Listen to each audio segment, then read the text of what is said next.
안녕하세요, 여러분. 비전 보드입니다. 오늘 여러분에게 제가 드리고 싶은 이야기는 끌어당김과 사주팔자에서 흔히들 말하는 인연에 관한 것입니다. 이상형을 만나 아름답게 연애하고 결혼을 꿈꾸는 분들에게 조금이나마 보탬이 되길 바라는 마음에서 저의 경험담을 공유하고자 합니다. 여러분은 왜 우리가 이상형을 끌어당겼음에도 행복하지 않다고 느끼시는지 그 이유에 대해 생각해 본 적 있으신가요? 2015년 저는 인생에서 가장 우울하고 바닥이라고 느낀 시간을 보내고 있었습니다. 저의 인생에서 가장 가까웠던 존재인 소울메이트 같던 친구와 절교하고 가족들에게도 실망하면서 정신적으로 가장 힘든 시기에 봉착하고 말았지요. 인간관계에 지친 저를 겨우 다독이면서 저는 저를 힘들게 했던 고통과 이별, 인생의 숱한 실패들에 주목하고 어떻게 하면 내 미래의 삶을 알 수 있을까? 또 만약 내 미래가 밝지 않다면 어떻게 그것을 바꿀 수 있을까라는 생각 등을 하게 됩니다.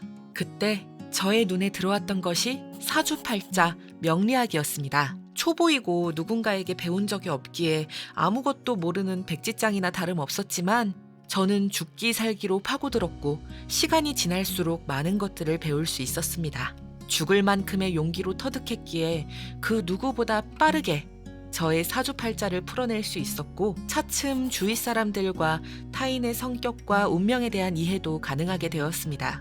2017년이 되었을 무렵 저에게 어머니와 같았던 외할머니가 돌아가셨고 혼자 살아가는 저의 운명에 대해 다시 한번 되돌아보는 계기가 되었습니다. 외할머니에게서 받은 사랑은 제가 외롭다는 생각을 처음으로 하게 됐고 그날 저는 비전 보드를 만들게 되었습니다. 그리고 만나고 싶은 이상형에 대해 순수한 저의 바램들을 적어보았습니다. 그 누구의 간섭이나 제지도 없으니 사회적인 제약이나 한계 등은 고려하지 않고 이것저것을 적어보았죠. 우선 성격은 진중하지만 사려 깊고 키는 177cm 이상, 하는 일은 사람을 고치는 의사나 심리상담가, 시어머니가 안 계시면 좋겠다 와 같이 조금은 허무맹랑하게 느껴질 만한 것들을 적으며 혼자 픽 웃었던 기억이 나네요. 그리고 외모는 연예인 중에 정혜인처럼 미소가 아름답고 동안 페이스에 깨끗한 피부를 가진 사람이면 좋겠다 하며 비전보드를 포함한 집안 곳곳에 그의 사진을 붙여두었습니다.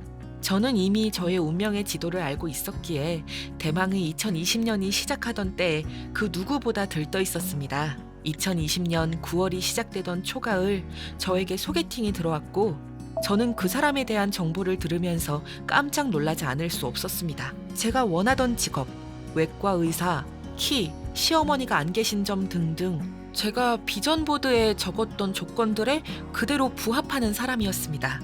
소개팅을 나가기 전 저는 그 사람의 성향이 궁금해서 생년월일씨를 물어 그의 사주를 보게 되었습니다. 그분은 무례할 수도 있는 저의 황당한 제안에도 흔쾌히 생일을 알려주었고 면밀히 그의 성향과 앞으로의 인생의 방향을 알 수 있었습니다. 예상과는 달리 그의 사주팔자를 본 첫 소감은 사실은 실망감이었습니다.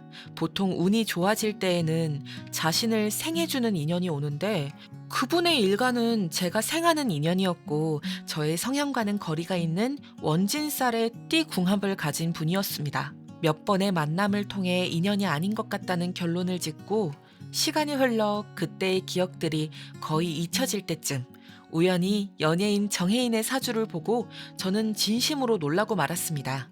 제가 소개팅한 상대와 정혜인의 사주팔자 구조 및 오행이 거의 일치하고 있었습니다. 그때 저는 깨달을 수 있었습니다.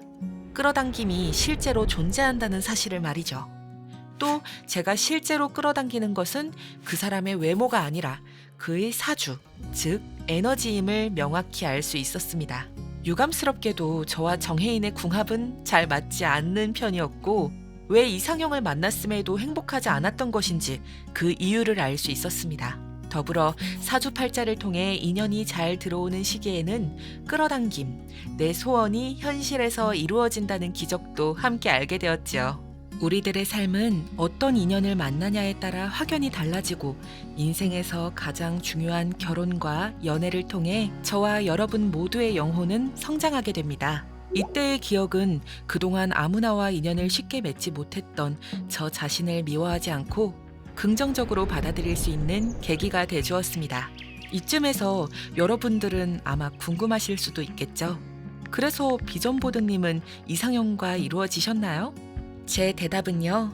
2025년 저에게 가장 황금 같은 기회가 오고 있음을 저는 알고 있기에 끌어당김을 이용해 이번에는 실수 없이 저에게 가장 알맞은 인연을 끌어오기 위해 노력하고 있습니다. 여러분의 사랑도 찬란하고 아름답게 이루어지길 바랍니다. 혹시 이상형을 찾기 위해 도움이 필요하신 분들이 계신다면 제가 도와드리고 싶네요. 인스타 DM, 카카오 오픈 채팅으로 연락 주시면 상담 가능합니다. 감사합니다. 늘 행복하세요.